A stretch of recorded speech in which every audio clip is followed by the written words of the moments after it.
turn the lights down and just put this on. It's right behind you. Johan. There's nothing this parliament can do. With or without you, people are going to occupy land. We require no permission from you, from the president, from no one.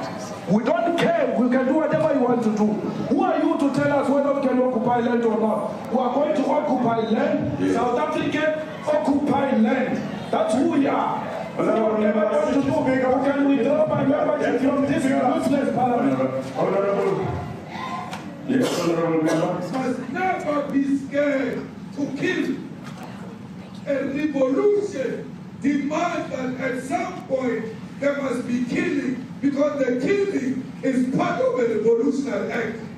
Shoot to kill the mother, kill the poor, the farmer, kill the poor, the farmer,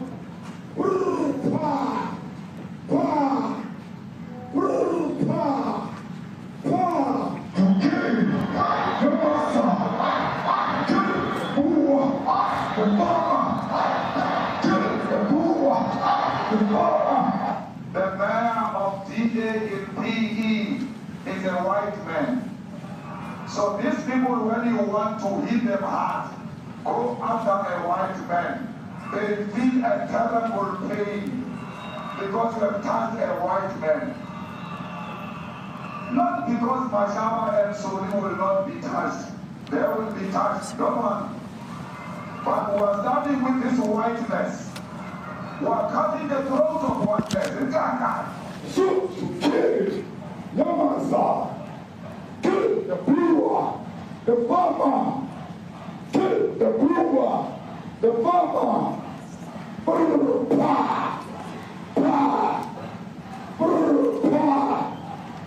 Shoot to kill Yamasa, kill the brewer, the farmer, kill the brewer, the farmer.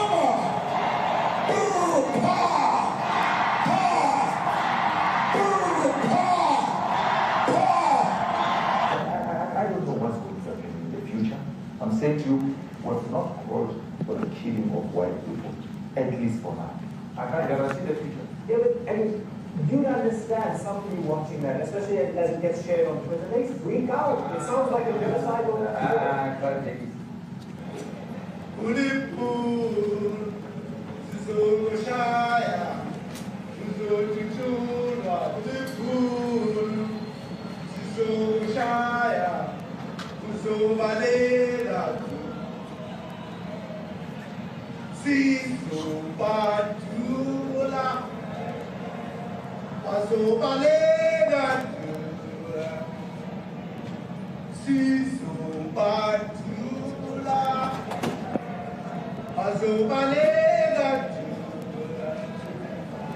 Who will expropriate land without compensation, whether they like it or not. If they object, they can seek refugee in America. Now this is very bad. These are burial sites right here. Burial sites. Over 1,000 of white farmers, and those cars are lined up to pay love on a Sunday morning. Each one of those white things you see is a cross, and there's approximately 1,000 of them. They're all white farmers, the family of white farmers. And those cars aren't driving, they're stopped there to pay respects to their family member who was killed. And it's a terrible sight. I've never seen anything like it. Both sides of the road, you have crosses.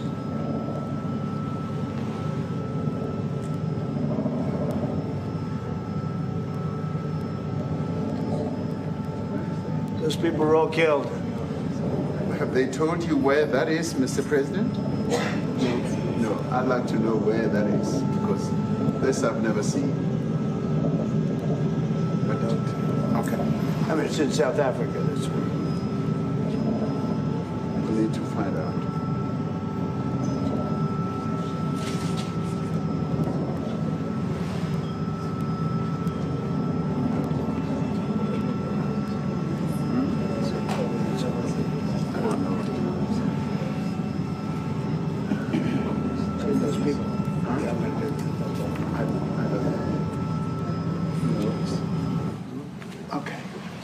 Mr. President, the Pentagon announced that it would be accepting a Qatari jet to be used as Air Force One. What are you talking about? You know, what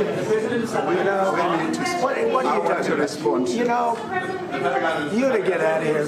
What does this have to do with the Qatari jet? They're giving the United States Air Force a jet, okay? And it's a great thing. We're talking about a lot of other things. It's NBC trying to get off the subject of what you just saw. You are a real, you know, you're a terrible reporter.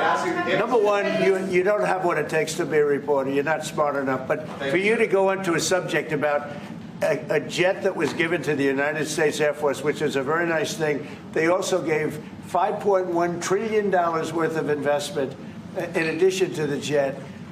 Go back, you ought to go back to your studio at NBC, because Brian Roberts and the people that run that place, they ought to be investigated. They are so terrible the way you run that network, and you're a disgrace. No more questions from you. Go ahead.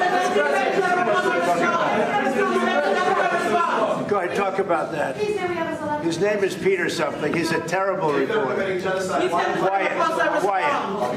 That's my question now. Let's go. Thank you so much. President Trump, Anna Disaster from ENCA in South Africa. Thank you very much. Thank you very much. What would you like President Ramaphosa to do about the situation that we've just seen on the screen? I don't know. Look, these are articles over the last few days. Death of people. Death. Horrible death. Death. I don't know. To pick anyone, white South Africans are fleeing because of the violence and racist laws. And this is all, I mean, I'll give these to you. So when you say, what would I like to do? I don't know what to do. Look at this. White South African couple say that they were attacked violently. And, President Trump, when will you go and see for yourself if it isn't true? well, I could do that. Look, here's burial sites all over the place. These are all white farmers that are being buried. And he asks about a jet that was given. You ought to be ashamed of yourself. You know, you are so bad. You're such a bad reporter.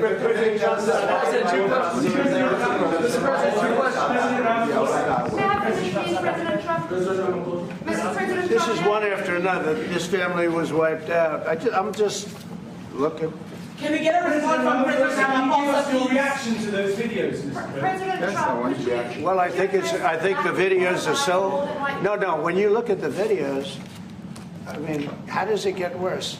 And these are people that are officials, and they're saying that kill the white farmer and take their land. That's what it is. And I have other friends in South Africa. I have people that left. One in particular that says you can't go there. He said they want to take your land. They take your land and they kill you. It's okay, and they say it's okay to do. Now we're going to talk about it. But this is a tremendous look. This is a story recent. Yeah. These are all people that recently got killed. Yeah. And I don't know how it can get any worse. These are. And you know, the men that you saw, the people that you saw in that movie, those are officials. Those are people that were in office. They had one march, they had a dance in your parliament, whatever you may call it, legislature. Well, let me clarify that. Yeah, let me clarify that, because what you saw, the speeches that were being made, one, that is not government policy. We have a multi-party democracy in South Africa that allows people to express themselves, political parties to adhere to various policies, and in many cases, or in some cases, those policies do not go along with government policy. Our government policy is completely against what he was saying, even in the parliament. And they're a small minority party, which is allowed to exist in terms of our constitution. But you do allow them to take land. No. You do allow them to take land. Nobody can take land. And then when they take the land, they kill the white farmer. And when they kill the white farmer, nothing happens to them. No, there is nothing happens to them. There is criminality in our country. People who do get killed, unfortunately through criminal activity, are not only white people. Majority of them are black people. And we have now been utilized. The farmers are not black. I don't now, say that's good or bad, but the farmers are not black. And the people that are being killed in large numbers, and you saw all those grave sites, and those are people that loved ones going, I guess on a Sunday morning, they told me, to pay respect to their loved ones that were killed. Their heads chopped off. They died violently. And, you know, I mean, we're here to talk about it, and I didn't know we'd get involved here. But I will say this, that if the news wasn't fake like NBC, which is fake news, totally, one of the worst, ABC, NBC, CBS, horrible. But if they weren't fake news like this jerk that we have here, if we had real reporters, they'd be covering it. But the fake news in this country doesn't talk about that. They don't want to talk about it, but now they have to talk about it. But they won't. This won't even be a subject. They'll have him talking about why did a country give a free, think of this, why did a country give an airplane to the United States Air Force? Okay, the United States, not to me, to the United States Air Force, so they could help us out, because we need an Air Force One until that's Air Force One, it's being built. 2 of them being built. But Boeing's a little bit late, unfortunately. So why did they give us a plane to the United States Air Force? That's what that idiot talks about after viewing a thing where thousands of people are dead. I'm sorry, I don't have a plane to give you. I wish you did. I'd take it. I would take it. If your country offered the United States Air Force a plane, I would take it. Okay. But coming back to this issue, which I really would like us to talk about, and talk about it very calmly. We were taught by Nelson Mandela that whenever there are problems, people need to sit down around a table and talk about them. Well, there are problems. And this is precisely what we would also like to talk about, including, of course, trade matters, investment matters. So the issues that concern you as the United States. Those are all recent. Those are all deaths. Yeah, in many ways, I mean, one should say you are a partner of South Africa, and you are raising concerns, and these are concerns that we are willing to talk to you about. Let me just add quickly, you know, the criminality that we are experiencing in our country needs quite a lot of technological capability. And in one of our areas in South Africa, we're using US technology, which is able to, in many ways, identify where shootings are happening and all that. And I'd like to talk about that, because there is support that we can get from you as the United States to help us deal with all these acts of criminality. And that is what I believe partnership is all about. And we are here as a partner so that we can help each other whenever there are challenges. So I'd like us to discuss it, and of course outside of the media, so that we sit down and have a really good discussion that will lead to good outcomes. Are there any other further punitive measures that could be in place should you not be satisfied that South Africa is fixing some of the very bad things, in inverted commas, that you tweeted are happening? Well, there are a lot of bad things happening in many countries, but this in particular has been very, very bad, and because of we're going to have the whole world watching in another short period of time, because you have the G20, and that's a big deal. And it seems like, I want you to look good. I don't want you to look bad. Very good. But we have hundreds of people, thousands of people trying to come into our country because they feel they're going to be killed and their land is going to be confiscated.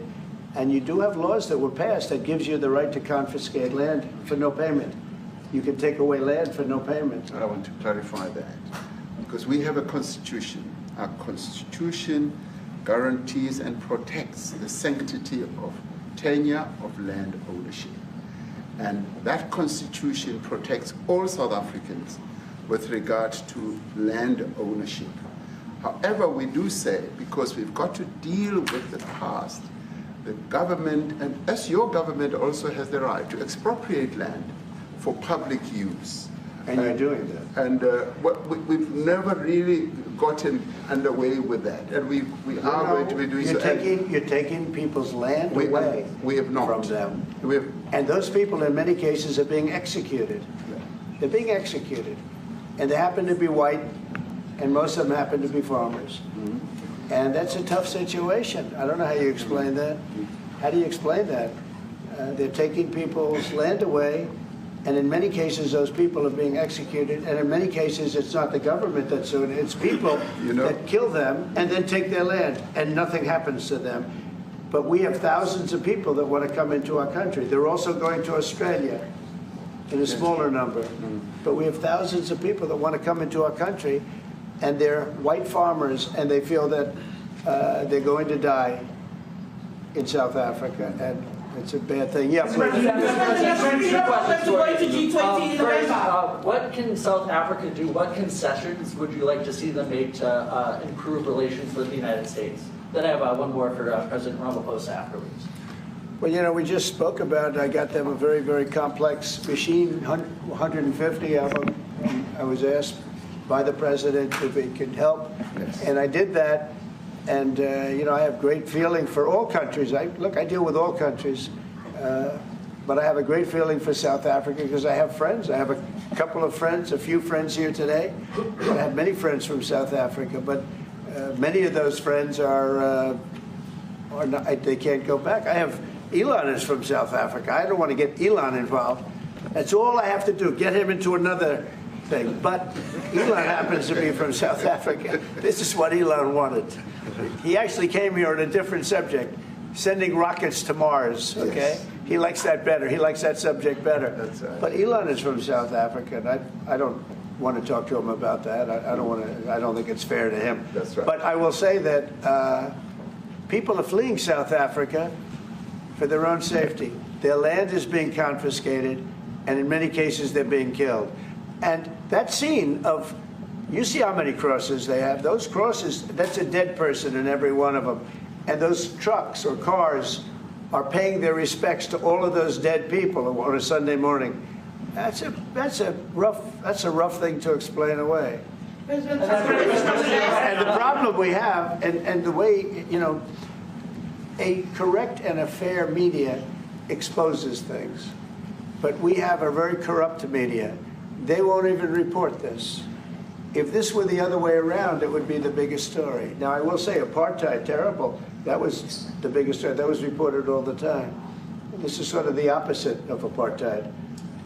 What's happening now is never reported. Nobody knows about it. All we know is we're being inundated with people, with white farmers from South Africa. And it's a big problem. Marco Rubio was telling me he's never seen anything like it.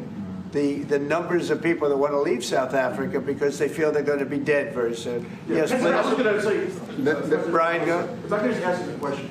72% of farmers in your country are white. If they flee, do you feel that maybe the economy could collapse? You may not have a gap to fill in those people that need to replace those farmers. You know, I'd like my Minister of Agriculture, who is white, who comes from an opposition party to mine, who's joined my government at my invitation to address this very issue, including the question that you've just raised.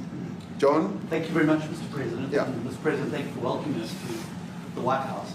I would say we have a rural safety problem in South Africa. I don't think anyone wants to candy coat that. And it requires a lot of effort to get on top of it.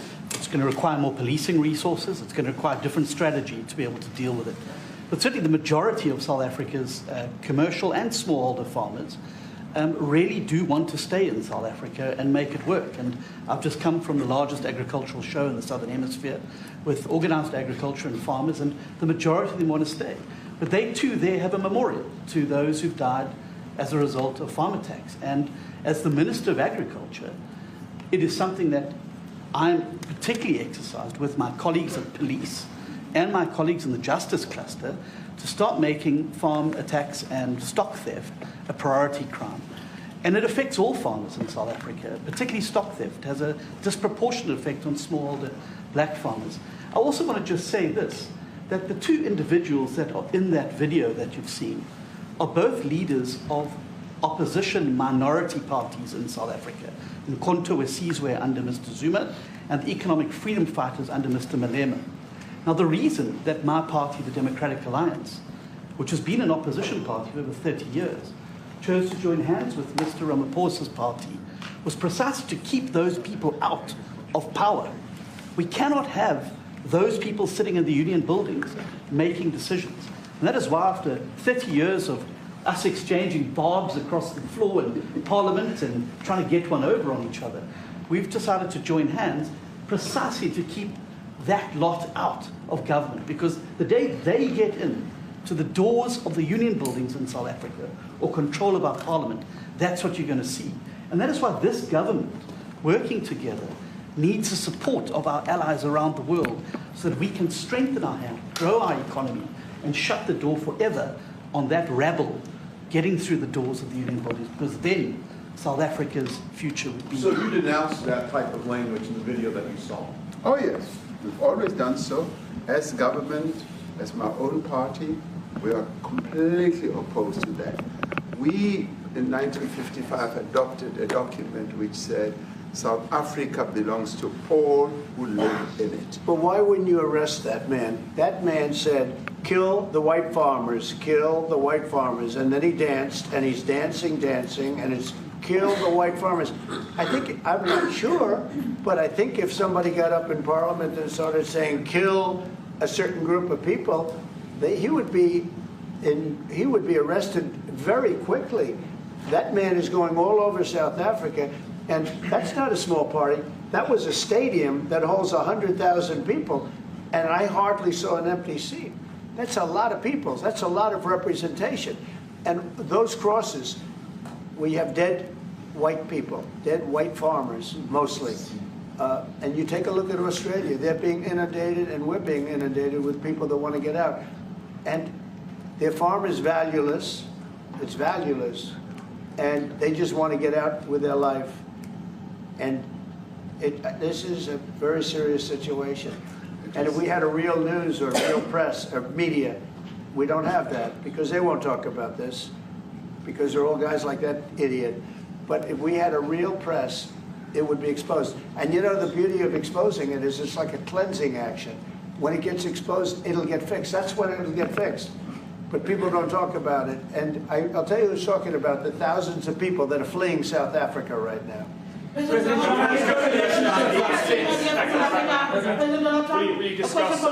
discussed USAID and the devastating impact the cuts are having across the African continent. You know, it's devastating, and hopefully a lot of people are going to start spending a lot of money. And I've talked to other nations. We want them to chip in and spend money too.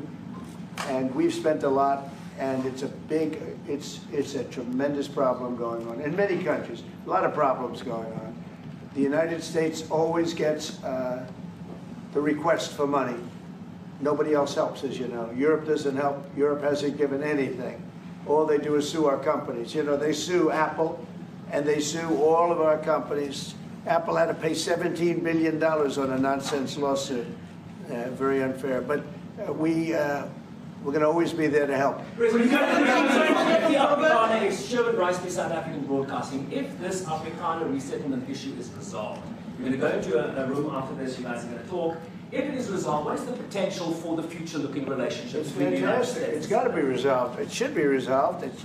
I mean, it's a little bit bad when you see a stadium with 100,000 people in it, because that means it's more than just a little movement. It's a pretty big movement in South Africa, so it has to be resolved. It'll be the end of the country if it's not. But is there potential for the relationship moving forward? I hope so. That's why I'm here. November. I mean, I'm not here for my health. I'm here to see what it is. No, I'd like to see. I have friends. I can tell you, Ernie Els and Retief Goosen, they feel so strongly they wanted to be here on behalf of South Africa, not on behalf of me. And, you know, they said, can we be here for this? Because they love the country. Ernie, do you guys want to say a couple of words? I hate to put you in this. This is tougher than sinking a 3-footer. They have, and they've sank many 3-footers. Thank you, Mr. President, and thanks for the honor of being here. We've known each other a long time. We have spoken. You know, we're proud South Africans. I still have my South African passport. You know, we travel with this passport, you know, and I got my visa here. So, you know, but we want to see things get better in our home country. That's the bottom line. It's been 35 years since the transition. President Ramaphosa was right in the middle of the transition time in 1990 and before that. So it's been 35 years of ANC government. And I know there's a lot of anger, you know, through the transition. There was also a lot of stuff happening in the apartheid days. You know, we grew up in the apartheid era. But I don't think two wrongs makes a right. You know, President Mandela, when he came out of prison for all that time, didn't come out with hatred, you know, and really unified our nation through sport. You know, we won the Rugby World Cup in '95. 4 times. We won the African Nations Cup, soccer. You know, we won some majors as golfers and so forth. So what I'm trying to say is, you know, this has been a long time coming. That's why we really wanted to meet you, meet the administration, and see our way forward, because we still want to see our country flourish. You know, we've got some great things going on. Business is getting involved with government. Farmers are getting involved in local municipalities, trying to rebuild some of the infrastructure that's been decaying for a long time. So there's a lot of coexistence going on and help from a lot of areas. But I feel we need the US to push this thing through. We've got a great ally if we can have the US. It's always been an ally of South Africa for a very long time, even in the days of the war, you know, up in Angola. You know, you guys helped us. So very important for us to have your support and you know, get the change we need. When did you do that well? He might have done that even better than he plays golf, which is almost impossible. Johan, please. Sorry, Mr. President, if you had to wind all of those tapes properly, you will see I'm the biggest target of that rabble-rouser. Number one for over 10 years. Mr. Malema. In fact, the first time I met him, he was in the youth league with that gentleman. And look how he's changed. Right. We have too many deaths, but it's across the board. It's not only white farmers. It's across the board. And we need technological help. We need Starlink at every little police station. We need drones. I actually got drones donated for the peace parks to stop elephant and rhino poaching. And his predecessor stopped the importation because he said the United States would spy on us. I mean, US basics, the ridicule. So if you can help us. Remember, sir, you and I lived in New York in the 70s. We never thought New York could be what it became. 2 commissioners, a tough mayor. We need your help to stop this awful killing. But it's across the board. Ernie is right now building a house in George. I'm building 3 cottages for my grandchildren on a farm outside Graaff-Reinet. I often go to bed without locking the door. And we have a serious problem with illegal aliens. who stream across the border. And if you really look at our statistics, a lot of these murders, firstly it's unemployment and illegal aliens. And then I met Vice President Watts many years ago, the Charlie Rose show. My wife loved the book. And she reminded me this morning that you emphasized the devastation that occurs when big companies leave towns and cities, and there's a culture of dependency that develops.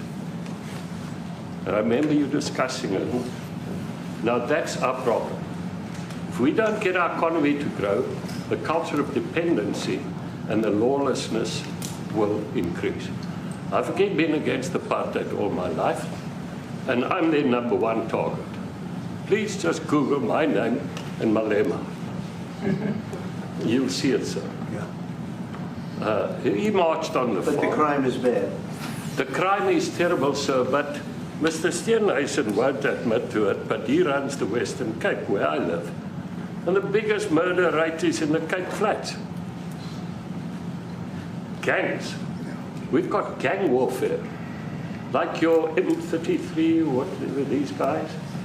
We've got equivalents there. But we need your help, sir. And we need Elon technology. Well, one of the real areas of support is really in investments. We've got to grow our economy, because through growing the economy, we're then able to create more jobs.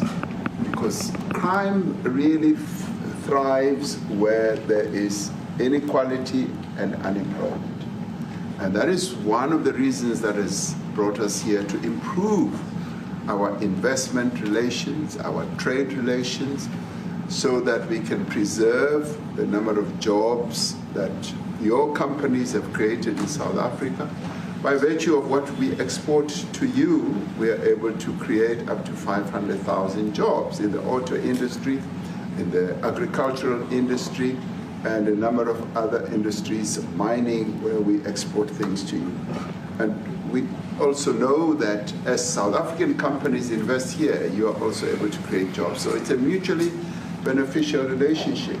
So our main real reason for being here is to foster trade and investment, so that we are able to grow our economy with your support, and so that we are also able to address all these societal problems, because criminality thrives when people are unemployed, when they have no other hope to eke out a living. So that is what we need to resolve. And your support, your partnership with us, is what is really going to give us a strong capability to move forward. Retief, excuse me, do you have anything to say? I mean, I don't want to leave you out. You know, the guy won 3 or 4 majors. 3 or 4? No, only 2. 2. That's a lot. By the way, 2's a lot. A lot of tournaments you won too. Do you have anything to say? Yeah, thank you, Mr. President. President Ramaphosa. I grew up in an area in South Africa that is a farmland area, Polokwane. Yep. And there is some issues up there. Obviously, my dad was a property developer as well as a part-time farmer. And yeah, some of these buddy farmers got killed. The farm is still going. My brothers run it. But it's a constant battle with farms they're trying to burn the farms down to chase you away. So it is a concern to try and make a living as a farmer, and at the end of the day, you know, without farmers, there's no food on the plate. So we need the farmers to produce the food. Farming, right? He wouldn't even want to do what you're doing, right? They love farming. They don't want to leave. But it's a struggle. Yeah, and you know, food and fresh water is the most important thing in life. You know, without those 2 things, you can't survive. How is the water there? The water's great, obviously. All the water comes out of the borehole, out of ground for us down there. But yeah, it is a battle to get the water out sometimes when all the equipment gets stolen all the time that you're trying to get the water out. So does your family and your brother, do they feel safe on the farm? They live behind electric fences, you know. try and be at night safe. But it is constant whenever you leave that something could happen. And there's nowhere to live. You know, both of them has been attacked in their houses. My mom's been attacked in her house when she was 80. So it is difficult. But you know, the guys live a great life despite everything going on. Something. President Trump, I brought along the president of the largest trade union in our country, Ziggy Solosi, because she leads many, many workers, more than 1 million, 2 million workers, and maybe we should give her a chance to say something because she's come all the way to join us. Thank you very much, Mr. President Trump, for having us, and President, for extending the invitation to us as organized labor. And I must say that we are here to support the initiative that has been made by our government with business, of course, as organized labor. We've been coming to Washington on the AGOA trade relations in the previous regime. And I think at the center of it all, for me, it is exactly what Mr. Rupert has said, the importance of us growing the economy. We have always emphasized when we were here and kept on coming and negotiating on AGOA that the 600 US companies that are based in South Africa, as you said, President Ramaphosa, 500,000 jobs will be wiped out. We need more foreign direct investment in our country. We are not just talking about those that will lose employment, but we are talking about over 40% of people that are unemployed, that have no hope of ever finding a job. And we think that, correctly, as they have said, that we need to deal with the issue of porous borders in our country so that everyone that comes in is documented. We also need to, and I would have thought that the minister would address the issue of land expropriation and how the policy works in South Africa. Recently, President, as you were preparing to come here on the news, in, I think it was in Natal, there was a handover of farms. And white farmers were saying, we are donating the land, but also there's a willing buyer, willing seller in South Africa. So there is no expropriation without compensation. But it is a willing buyer, willing seller. And that white farmer was even saying, President, that the government is even paying more in buying the land than what the land is worth of. And I think those are the realities, President, that we must say that we need to address, of course, but also the importance of agriculture linked to AGOA. People rely on it, and I think, as Retief have said, for survival and living. But lastly, for me, President, is also the issue of the crime statistics. There is no doubt about it that we are a violent nation, you know, for a number of reasons, and we're not condoning anything. But also, if you go into the rural areas where black majority are, you would see women, elderly, being raped, being killed, being murdered. And these are black elderly women that would be found throat slits, raped multiple times, and all of that. And the problem in South Africa, it is not necessarily about race, but it is about crime. And we think that we are here to say, how do we, both nations, work together to reset, to really talk about investment, but also help us in how we can have the technology and everything that is needed, President, to really address the levels of crime that we have in our country. Thank you very much. Thank you very much. President Trump,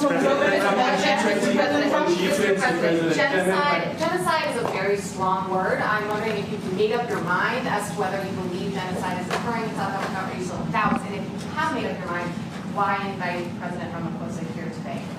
Well, I haven't made up my mind. I hate to see it from the standpoint of South Africa, but also, you know, I'm trying to save lives. I'm working with Russia and Ukraine. I don't have to do that. It's not our war. It was started by other people. It was helped along by our past administration. It would have never happened if I were president, but I'm trying to save lives. no matter where.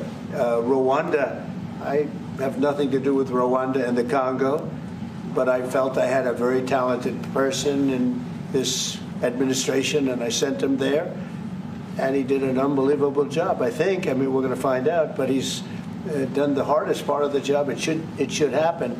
If I can save lives, I want to save the lives. If it's in Africa, that's great. If it's in Europe, if it's wherever it may be. And it's a very small investment to do, believe me, compared to what the consequences are.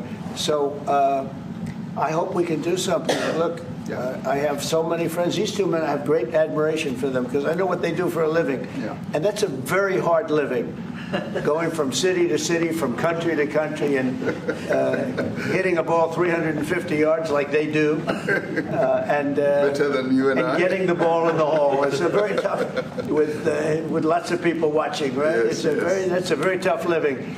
You know, they're champions. I respect champions. And I respect very much, and I think the country is very lucky. They really wanted to be here. That's true. They could be elsewhere. They could be on a beautiful fairway someplace, and they wanted to be here. I'm glad you brought So.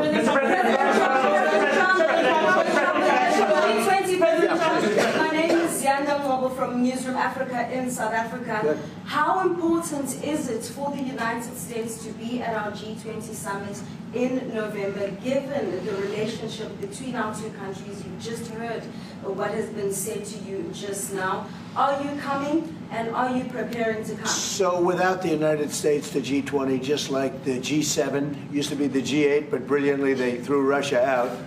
Would have been a lot better if Russia was in. You know, a lot of people would say, oh, that's not it. Because if Russia was in, you probably wouldn't have this war. And if you had a different president, you wouldn't have the war either. But we have a G7. It's important that the United States is at both of them. I think without the United States, it's I really believe it's not very important. It's not the same meaning. As I said to President Trump, the U.S. really originated the G20.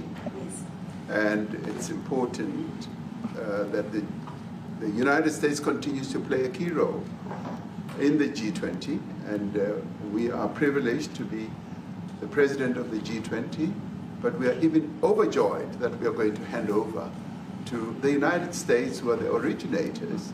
And for that reason, I expect the United States to continue playing the leadership role in the G20 together with other countries. And I've said when I initially spoke to President Trump on the phone, I want him to come to South Africa for a state visit, and I also want him to come and participate in the G20. And I want to gladly hand over to President Trump to take the leadership of the G20 forward in November. Thank you very much. Thank you very much. Thank you. What is it going to take to convince you? They don't want to leave. They like you so much.